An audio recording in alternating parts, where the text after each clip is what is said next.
Hello मेरे epic developers, फिर से स्वागत है मेरे इस यूट्यूब चैनल में। और आज की वीडियो में हम सीखेंगे कि कैसे हमारा जो प्रोजेक्ट लैंडिंग पेज वाला सर्टिफिकेशन प्रोजेक्ट है उसको कंप्लीट करना है। और फिर इसके बाद हमारा सिर्फ एक ही सर्टिफिकेशन प्रोजेक्ट रह जाएगा, जिसको कंप्लीट करते ही हमें अपना सर्टिफिकेट मिल जाएगा HTML और CSS का। तो उसके लिए आप आई होप एक्साइटेड होंगे, तो चलिए शुरू करते हैं।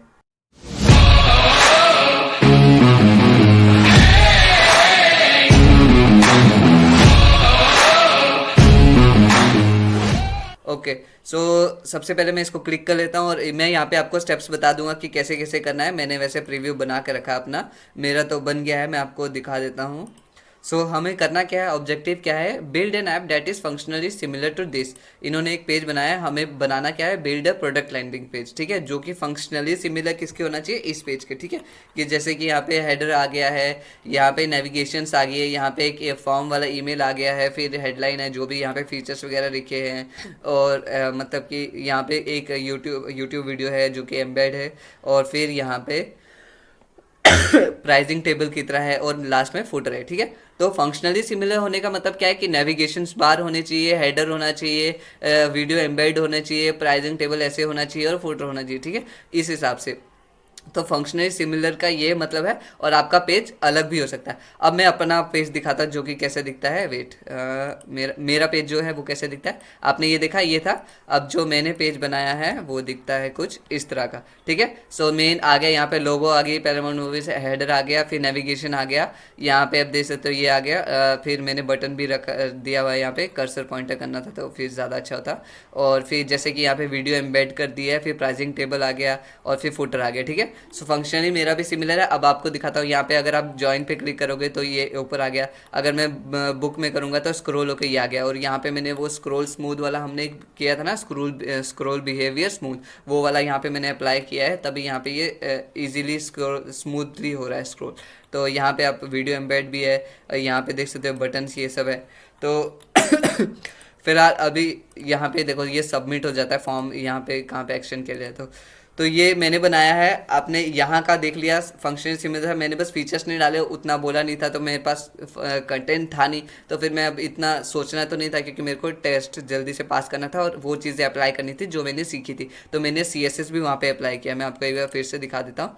जैसे कि ये हमारा प्रोजेक्ट है ना, अभी देखना यहाँ पे इमेज, ये इनके साइज़ रिड्यूस हो गए, देखो यहाँ पे रिड्यूस हो रही है। अब देखना यहाँ पे, ठीक है। सो ये आ गया। ओके, इसका यहाँ पे एक कोड चेंज कर दिया मैंने गलती से, उसको मैं एक्सपेंड कर दूंगा अभी।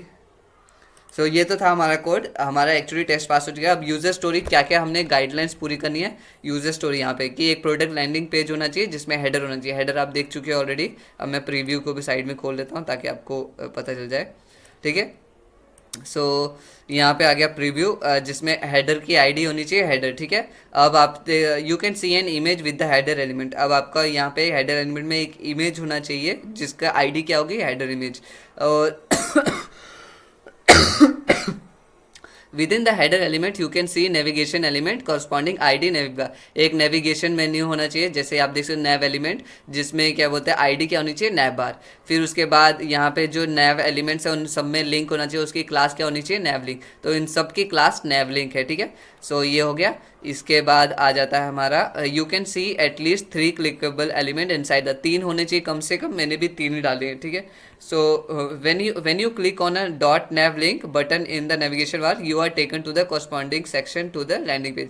जब आप नेविगेशन में क्लिक करो तो वो उसके कॉरस्पॉन्डिंग सेक्शन में चले जाना चाहिए। तो जैसे ही बुक करोगे तो यहाँ पे बुक करने के लिए बुक फ्रंट सीट चाहिए, मिडिल सीट चाहिए, बैक सीट चाहिए, तो इस हिसाब से आ गया, ठीक है। अब क्या है यहाँ पे नेक्स्ट वीडियो में, यू कैन नैव लिंक हो गया। You can watch an embedded product video with ID video, ठीक है। एक आपको एम्बेड फॉर्म होना चाहिए यहाँ पे, जो कि क्या बोलते हैं जिसमें आप वीडियो देख सको, ठीक है। तो ये यूट्यूब की मैंने स्काई डांस का ट्रेलर लगा दिया एक्चुअली, जिसे जो कि मिशन इम्पॉसिबल का पार्ट है, जो भी है। तो अब यहाँ पे आप देख सकते हो। तो अब यहाँ पे क्या करना है, कहा है कि उसकी आईडी क्या होनी चाहिए, वीडियो। अब हमने आई फ्रेम के बारे में तो सीखा नहीं, तो अब आप कैसे करोगे, गूगल करना है, सीधी सी बात। जो चीज़ नहीं आती, जो चीज़ नहीं, आप सर्च करो। जब आप अपनी प्रॉब्लम्स का आंसर फाइंड करने जाओगे तभी तो आंसर मिलेगा। अब मैं आपको यहाँ पे दिखा भी देता हूँ, इस चीज़ से कोई टेंशन नहीं मेरे को। मैं आपको वेट शो कर देता हूँ यहाँ पे। हमारा है आई फ्रेम, ठीक है। सो आई फ्रेम ये आ गया। अब आई फ्रेम यहाँ पे ये आप देख सकते हो कि यहाँ पे मैंने आई फ्रेम लिया है, आईडी इसकी क्या डाल दी है, वीडियो डाल दी है, ठीक है। बाकी हाइट दे दी है, यहाँ पे सोर्स आ गया ये जो कि यूट्यूब का सोर्स है वीडियो का। और फिर यहाँ पे टाइटल वगैरह, ये टाइटल में नहीं भी डालोगे चलेगा, ऑलरेडी यहाँ पे फॉर्म था। मैं चलो आपको बता भी देता हूँ कि कैसे करना है। आपको किसी भी यूट्यूब में चले जाना है, यूट्यूब की वीडियो में, और लेट सपोज जो भी वीडियो आ जाती है उसमें शेयर का देखते हैं बटन, ठीक है। आपकी मर्जी, आप कोई भी वीडियो लगा सकते हो। तो जैसे कि how to net why billionaires love Mr Beast, और कौन सा देखें, let's see Asus Zenfone 9, okay यही वाला लेते हैं, how to network like a pro, ठीक है। सो यहाँ पे ऑप्शन, एक सेकेंड, जैसे ऑप्शन इनेबल हो रहे हैं, वेट मैं होवर करूंगा तब आएगा, ये ऑप्शन आ गए। अब यहाँ पे मैं क्लिक करूंगा, शेयर टैब में क्लिक करूंगा, तो यहाँ पे देख सकते हैं एम्बेड का कोड है, एम्बेड में क्लिक करोगे, ये वाला जो आई फ्रेम है इसको बस कॉपी कर लेना और कुछ नहीं करना, अपने कॉपी कर लेना है। और यहाँ पे एक एट्रीब्यूट खुद से यहाँ पे पेस्ट कर लेना अपने कोड में, और डायरेक्टली आप क्या बोलते हैं, वेट कहाँ गया हमारा HTML, ये तो यहाँ पे डायरेक्टली आप सिर्फ एक आईडी यूज़ कर देना एंटर करके, ठीक है। ये जैसे ये गायब है तो अभी मैंने इसको आईडी डाल दी, तो ये खुद से भी आप डाल सकते हो, इसमें कोई बात नहीं है। तो ये हो गया हमारा। आई फ्रेम कैसे डालना है मैंने खुद ही बता दिया, लेकिन आपको खुद से ट्राई करना है अगर नहीं पता चलेगा तो। अब यहाँ पे आई फ्रेम के बारे में पढ़ना चाहते हो तो आपको ये खुद गूगल करना पड़ेगा। चलो मैंने सोल्यूशन बता दिया, लेकिन कंप्लीट सोल्यूशन नहीं बताया, तो आपका एक होमवर्क रह गया है कि आई फ्रेम एलिमेंट के बारे में आप जाके खुद से पढ़ोगे, ठीक है। अब क्या करना है, इसके बाद उन्होंने बोला है कि यू कैन वॉच एन, वो हो गया, your landing page has a form element with a corresponding ID form. आपके लैंडिंग पेज में एक फॉर्म होना चाहिए, तो यहाँ पे एक फॉर्म है, ये जैसे देख सकते हो, जिसकी आईडी क्या होनी चाहिए, फॉर्म। तो मैंने जो यहाँ पे फॉर्म बनाया इसकी आईडी फॉर्म रखी, यहाँ पे दो ही इनपुट डाले हैं, एक तो ईमेल एड्रेस के लिए और एक बटन वाला इनपुट, ठीक है। अब देख लेते हैं इन्होंने क्या बोला है। With in the form there is an input field with ID email, एक इनपुट फील्ड होना चाहिए जिसकी आईडी क्या होनी चाहिए, ईमेल, जहाँ पे आप अपना ईमेल एड्रेस एंटर कर सको। फिर दूसरा क्या बोला उन्होंने, एक ईमेल जो हैशटैग ईमेल जो ईमेल वाला इनपुट है, फिर should have a placeholder text to let user know what the field is about.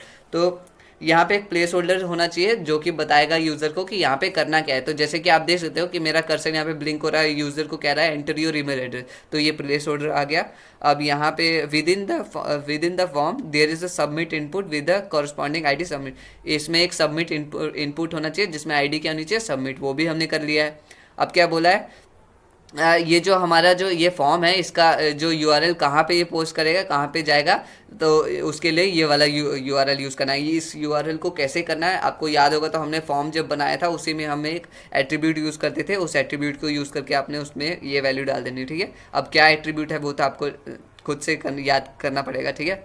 So the nav bar should always be at the top of the viewport, जो nav बार है वो हमेशा top पे होना चाहिए, मतलब कि ये स्क्रॉल नहीं करना चाहिए। तो देखो मेरा जो नैब बार है ये यहीं पे स्टिक है, ये ऐसे मैं कर रहा हूँ, स्क्रीन पूरी ऊपर जा रही है लेकिन नैब बार अपनी प्लेस पे। ये कैसे हमने किया था, अब मैं आपको हिंट देता हूँ कि अगर आपको कोई स्टाइलिंग नहीं याद आए कि कैसे करनी है, अपने पुराने प्रोजेक्ट्स में जाओ। जैसे कि ये वाली स्टाइलिंग मेरे को खुद भूल गया था कि कैसे इसको स्टिक करना है, क्योंकि मैं ट्राई कर रहा था पोजीशन फिक्स करके लेकिन कुछ एरर आ था। तो मैंने क्या किया, HTML क्यूज वाले प्रोजेक्ट में गया, वहाँ पे देखा कि मैंने कौन कौन सी स्टाइलिंग यूज़ की थी, वही स्टाइलिंग फिर यहाँ पे आके लिखी, और यहाँ पे ये देखो अपने आप प्रॉपरली वर्क कर रहा है, ठीक है। तो इस हिसाब से आपका कोई भी अगर चाहोगे, यहाँ पे मैं एक स्टाइलिंग जानना चाहता था फ्लेक्स बॉक्स वाली जो हमने कैट फोटो गैलरी की बनाई थी, कि जैसे अगर आप इसको क्लोज कर देते हो, सॉरी वेट, अगर इसका साइज़ छोटा, स्क्रीन का साइज़ छोटा हो जाता है तो ये नेक्स्ट रो में चल जाती है, लेकिन वो वाला मैंने अप्लाई नहीं किया, मेरे को उस समय याद भी नहीं आया।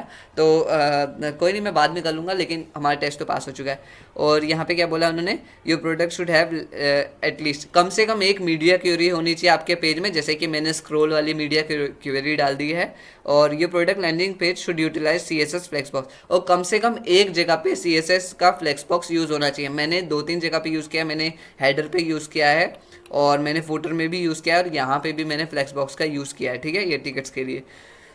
कह रहा है कि और यहाँ पे नोट दे दिया है कि अपना स्टाइल स्ट्रीट को लिंक करना याद रखना। तो हमारा टेस्ट तो पास हो चुका है, आपको मैं दिखा देता हूँ। ये देख सकते हो हमारा कंप्लीट हो गया, 80% हो गया, लास्ट प्रोजेक्ट रह गया 20% वहाँ से भी, सभी ये देखो टिक बच चुके। तो आप इस हिसाब से ये यूजर स्टोरी का ध्यान रखोगे। और स्टाइल शीट भी जैसे कि मैंने HTML आपको दिखाई दिया ऑलमोस्ट कि कैसे लिखना है। यहाँ पे स्टाइल शीट आप जाओगे तो यहाँ पे ओपन हो जाएगी और इस पे कर सकते हो। तो इस हिसाब से आप कोड लिखो और आप टेस्ट पास करो। मैं मिलता हूँ आपसे नेक्स्ट वीडियो में। और कोई भी डाउट्स हो, कोई भी क्वेश्चन हो, कमेंट्स करके पूछ सकते हो। चैनल को सब्सक्राइब नहीं किया तो कर लो, क्योंकि मैं ऐसे ही सभी सर्टिफिकेशन प्रोजेक्ट के बारे में एक्सप्लेनेशन देता हूँ कि कैसे आप कंप्लीट कर सकते हो और कैसे हम सर्टिफिकेट ले सकते हैं फ्री कोड कैंप का फ्री में। और हम जल्दी से अपने प्रोजेक्ट कंप्लीट करने वाले हैं। तो मैं मिलता हूँ आपसे नेक्स्ट वीडियो में। टाटा बाय बाय मेरे एपिक डेवलपर्स।